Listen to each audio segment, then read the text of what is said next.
मेरा एक छोटा भाई, मेरा बहुत अजीज सर सैयद अली रहमा का सफ़रनामा पेश करना चाहता है, इसलिए मैं शहजाद खुर्रम को आवाज़ दे रहा हूँ कि वो डाइस पे तशरीफ़ लाए और सर सैयद का सफ़रनामा पेश करें। मुअज़्ज़ज़ हाज़रीन, अस्सलाम वालेकुम। तो सर सैयद का सफ़रनामा पिछले तकरीर में भी मैंने उनका बहुत सारी चीज़ें बताई थी, तो उसी के रूप से मैं और भी उनके सफ़रनामा और उनके कौम को लेकर जो उनकी सोच थी, जो उनका दर्द था, मैं उसका जिक्र करना चाहता हूँ। तो सर सैयद अली रहमा का सफ़र का आगाज़ 10 अप्रैल 1869 बनारस से शुरू हुआ था और वो ट्रेन का सफ़र करते हुए नागपुर से होते हुए बम्बई रवाना होते हैं। तो बम्बई से पहले उन्होंने देखा कि बेलगाम से लेकर बम्बई तक सारे स्टेशनों पर पानी के सबीले लगी हुई हैं। वहाँ पे एक खादिम बैठ के लोगों को फ्री में पानी पिला रहा होता है। तो वो ये देखते हैं कि उनके कौम के लोग, जैसे हाथरस हो गया, मेरठ हो गया और अलीगढ़ हो गया, यहाँ पर ऐसे किसी भी सबील का इंतज़ाम ज़रा भी नहीं है। तो वो ये लिखते हैं कि इंसान की ज़िंदगी अपने आराम के लिए नहीं बल्कि दूसरे को आराम पहुंचाने के लिए है। सर सैयद जब बड़ौदा जहाज पे बैठते हैं, वहां पे उनकी मुलाकात मिस कारपेंटर से होती है। तो मिस कारपेंटर एक्चुअली वो इंडिया कई बार 3-4 बार आती हैं और स्पेशली वो इस चीज़ पर कि विमेन एजुकेशन या विमेन एम्पावरमेंट पे उनका काम चलता है। तो बहुत ही बार वो आई गई और उनको बहुत सारी नाकामयाबी उनके हाथ लगे, तो वो इनके नेक काम की काफ़ी सराहना भी करते हैं। लेकिन एक जगह उनका एक क्रिटिक और एक क्रिटिसिज्म भी उनके लिए निकलता है। वो ये कहते हैं कि अगर कोई नेक काम किया जाए और वो ज़माने की रिवायत, ज़माने की आदत अगर उससे मुखालिफ कोई काम करते हैं तो इसमें कामयाबी नहीं हासिल होती, क्योंकि खुदा ने बहुत सारी चीज़ों को एक पर्टिकुलर हिकमत के साथ रखा है, एक प्लानिंग के साथ रखा है। हर चीज़ को मतलब एक हिकमत के थ्रू चल रहा है। तो वो एक सोसाइटी को भी खुदा की हिकमत का ही एक पार्ट मानते थे सर सैयद अहमद खान। तो वो ये कहते थे कि अगर हम, जैसे एक ज़माना उस टाइम का चला आ रहा था कि हिंदुस्तान की जो औरतें थी उनके अंदर एजुकेशन वगैरह देने की कोई भी ऐसा कोई पहल नहीं थी उस टाइम पे। तो मिस कारपेंटर की बात पे उन्होंने ये बात लिखी कि ये मतलब कि आमतौर पे ज़माना इस चीज़ को एक्सेप्ट नहीं कर रहा और आप इस नए काम को आगे बढ़ाने की कोशिश कर रही हैं, तो इस तरीके से नहीं होगा। आगे चल के वो फिर सुएज कैनाल में डी लेसेप नाम के इंजीनियर और आर्किटेक्चर से मिलते हैं और उसके सबसे बड़ी प्लानिंग ये होती है कि सुएज कैनाल को उसने ही प्लानिंग की थी, उसने ही बनवाया था और उसी के तहत सुएज कैनाल, जो कि इंडिया से यूरोप की जो दूरी है वो 7,000 किलोमीटर का कम कर दिया जाता है। तो वहाँ पे एक पर्शियन व्हील वो देखते हैं। जब सुएज कैनाल से गुजरते हुए मिस्र की तरफ जाते हैं तो वहाँ पे एक पर्शियन व्हील देखते हैं और पर्शियन व्हील जो कि एक लकड़ी का एक व्हील होता है, गोल व्हील होता है, उस पर बेल की तरह, बाल्टी की तरह बंधे होते हैं, जो कि एक बहुत सारी नहरें उस कैनाल से जुड़ी हुई होती हैं और पर्शियन व्हील से उसमें पानी दिया जाता है। तो उस ज़माने में भी इंडिया के अंदर पर्शियन व्हील नाम की जो टेक्नोलॉजी थी वो इंडिया के अंदर अडॉप्ट नहीं की गई थी। तो उस पर भी वो लिखते हैं कि अगर काश की इस तरीके से हमारे यहाँ भी कैनाल का निज़ाम होता, इस तरीके से अगर काट के पहिए लगा दिए जाते तो हमारे यहाँ भी खेतों में सही तरीके से पानी पहुँच जाता। मतलब वो हर एक चीज़ को ऑब्जर्व करने के लिए उनका सफ़र चलता है और वो इंडिया से लंदन की तरफ अपने रफ़ीक़ सफ़र खुदादाद बेग, अपने 2 लख्ते जिगर, अपने 2 बेटों के साथ वो अपने सफ़र को तय करते हैं, सैयद हामिद और सैयद महमूद। तो आगे चल के मिस्र से जब वो गुजरते हैं उसके बाद 2 जजीरा आता है जो फ्रांस और इटली के दरमियान का होता है। तो पहले वो इटली का पार्ट हुआ करता था, बाद में वो फ्रांस का, एक कैप्रिया, एक कॉर्सिका। तो कैप्रिया एक बहुत बड़े नेशनलिस्ट फिगर जिसका नाम था जोसेफ गैरिबाल्डी। तो जोसेफ गैरिबाल्डी का एक कैप्रिया में झोपड़ और फूस का एक छोटा सा मकान था। वो ये कहते हैं कि गैरिबाल्डी का एक छोटा सा मकान मेरे सामने महलों से कहीं ज्यादा अहम है, क्योंकि गैरिबाल्डी एक ऐसा फिगर था। मैं उसके बारे में थोड़ा सा आपको बता देना चाहता हूँ कि जब इटली इंडिपेंडेंट नहीं हुआ था, इटली नाम का कोई भी मुल्क इस दुनिया में अभी कायम नहीं हुआ था। उस टाइम एम्पायर रूल हुआ करते थे 1861 से पहले।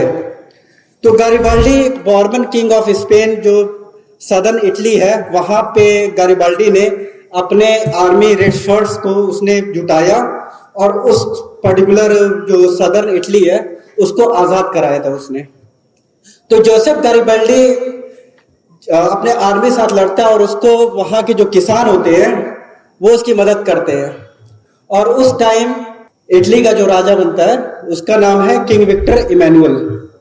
तो जो वहां के किसान मदद कर रहे होते हैं तो उनको ये लगता है कि एक काउंट कैवर नाम का एक चीफ मिनिस्टर होता है, एक मिनिस्टर होता है उस विक्टर इमैनुअल के सल्तनत में। तो उनको ये लगता है कि ये जो हम जंग लड़ रहे हैं वो ला टालिया के लिए लड़ रहे हैं। ला टालिया मतलब इटली का नाम दिया गया था उस टाइम पे, ला टालिया इटालियन वर्ड है, तो ला टालिया के लिए लड़ रहे हैं। और वहां के किसान ये सोचते थे कि ला टालिया काउंट कैवर की बीवी है, हम उनको छुड़ाने के लिए स्पेन वालों से जंग लड़ रहे हैं। तो बहुत बढ़ चढ़ के वो हिस्सा लेते हैं और सबसे बड़ा जो रोल होता है जोसेफ गैरिबाल्डी का होता है। और वहां से कॉर्सिका होते हुए वो गुजरते हैं। कॉर्सिका एक नेपोलियन बोनापार्टे का जो बर्थ प्लेस है वो होता है। तो आगे चल के वो वर्साइली में जाते हैं। तो वर्साइली में बहुत सारे शीशे के खिड़की लगे हुए बहुत सारी इमारतें होती हैं, लेकिन वो उसको लेकर बहुत ज्यादा मुतासिर नहीं होते। वो ये फौरन कंपैरिजन करते हैं कि भाई कुतुबुद्दीन का लठ जो है वो इन सारी इमारतों से कहीं ज्यादा अहम है। हमारे यहाँ का ताजमहल जो है वो आर्किटेक्चर में एक बेमिसाल एक नमूना है। लाल किला एक नमूना है, आर्किटेक्चर का एक बहुत बड़ा एग्जाम्पल है। तो वहाँ के आर्ट एंड आर्किटेक्चर या बिल्डिंग्स इमारत से बहुत मुतासर नहीं होते। लेकिन जब वो पेरिस की तरफ रवाना होते हैं उस टाइम वो वहाँ के खेतों को मुआयना करते हैं कि किस तरीके से आलू के, गुलाब के और इनके खेतों का जब मुशाहिदा करते हैं वो देखते हैं और बार बार उनको मेरठ का आलू और गाजीपुर का गुलाब की याद आती है। ठीक है, उसके बाद आगे चल के जब वो पेरिस में पहुंचते हैं तो वहाँ का एक निगार खाना जिसको आर्ट गैलरी बोलते हैं, वो निगार खाना वहाँ पे सबसे ज़्यादा गैलरी ऑफ वॉर करके एक पूरा एक एरिया एक स्पेस दे दिया गया है उस जगह पे। तो वो इस बात को ये लिखते हैं कि ये जो आर्ट गैलरी है, जो निगार खाना है, वो इस फ्रेंच कौम के लोगों के हिम्मत है, फ्रेंच कौम के लोगों के दिलेर होने का मुशाहिदा करता है। ठीक है, तो ये बेसिकली क्या होता है कि अगर हम अपने हिस्ट्री को साथ लेके चलते हैं, अपने माजी को साथ लेके चलते हैं, तो वो हमारा एक रूट और फाउंडेशन होता है। लेकिन जो कौम अपने माजी को छोड़ देती है, अपने माजी को छोड़कर आगे बढ़ती है, फिर वो क्या होता है, अपने रूट से डाइवर्ट हो जाती है। आज देखिए बहुत सारे मतलब ज़माने में एक टेक्निकल ज़माना हो चुका है, रिसोर्सेज सबके पास हो चुके हैं। ठीक, आर्टिफिशियल इंटेलिजेंस जो है वो डोमिनेट करने लगा है बहुत सारे, जैसे कि अलग अलग सेक्टर्स, अलग अलग टेक्नोलॉजी, अलग अलग एप्लीकेशंस आर्टिफिशियल इंटेलिजेंस को इंटीग्रेट करके रखा हुआ है। तो आप इसमें ये भी देखोगे कि एक बहुत ही अजीब न्यूज़ सामने आई थी कि एक डॉली चाय वाला का नाम सबने सुना होगा शायद। तो एक काफ़ी फेमस यूट्यूबर है और वो फेमस तब हुआ था जब बिल गेट्स ने उसकी चाय पिया था, उसके बाद से उसका बहुत ज़्यादा फैन फॉलोइंग बढ़ गई थी। तो सबसे अजीब बात यह है कि डॉली चाय वाला IITian को हायर किया अपने सोशल मीडिया प्लेटफॉर्म को चलाने के लिए और अपने जो कार वगैरह जो इन सारी चीज़ों, टेक्निकल चीज़ों को मैनेज करने के लिए। तो क्या जा रहा है, मतलब एक ज़माने में लोगों का, जैसे कि आजकल के जो जनरेशन है वो कहीं ना कहीं अपने जो माजी है, अपना जो तालीम है, अपना जो फाउंडेशन है, उससे हट के अब आगे बढ़ रही है। तो यहाँ पे सबसे ज़्यादा ज़रूरत इन चीज़ की पड़ती है कि हमें आजकल के जो लोग हैं, आजकल के जो बच्चे हैं, जैसे पहले मदारिस का एक बहुत बड़ा मर्तबा हुआ करता था, मतलब मदारिस का तो रोल अभी भी बहुत ऊंचा है, उसको मैं नहीं कह रहा, लेकिन ये है कि लोगों का रुझान सबसे ज़्यादा अंग्रेजी तालीम की तरफ बढ़ने की वजह से लोग अपने जो फाउंडेशन है उस पे थोड़ा बहुत डेविएट हो रहे हैं, डाइवर्ट हो रहे हैं। ये चीज़ की आजकल की जनरेशन, जैसे कि मैं सनबीम स्कूल में मैंने 4 साल दिया, और इसमें मैंने काफ़ी देखा कि जो दूसरे बच्चे हैं, दूसरे कौमों के बच्चे हैं, उनका ज़्यादातर जो रुझान है, जो उनकी ज़िंदगी है, जो उनकी लाइफ स्टाइल है, वो अपने एम को लेकर चलने वाली ज़्यादा है। उनके जो फादर या पेरेंट्स हैं वो इन चीज़ों पर ज़्यादा खर्च करते हैं, जैसे कि एजुकेशन हो गया, उनका ट्यूशन हो गया, उनकी बुक्स हो गई, ठीक है, एज कम्पेयर टू दूसरी चीज़।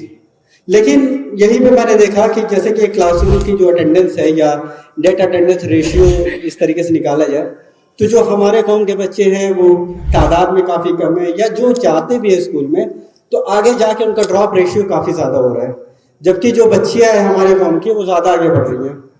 तो इस तरीके से एक डाइवर्जन क्रिएट हो गया है। बहरहाल मैं भी डाइवर्ट हो गया, तो आगे चलते हैं। आगे चलने के बाद जैसे कि सर सैयद अहमद खां फिर वहाँ से मैनचेस्टर यूनिवर्सिटी का मुशाहिदा करते हैं, कैम्ब्रिज यूनिवर्सिटी का मुशाहिदा करते हैं, और वो इस चीज़ को बहुत ही गौर व फिक्र करते हैं कि हमारी कौम की हालत किस तरफ जा रही है, हमारे लोग किन चीज़ों पे ज़्यादा फोकस्ड है। तो इन सब चीज़ों पे लेकर सर सैयद अहमद खां का काफ़ी ज़्यादा गौर व फिक्र रहा है, जो कि मैं टाइम कम होने की वजह से मैं अगली तकरीर में इसको पूरा करूँगा। शुक्रिया, थैंक यू।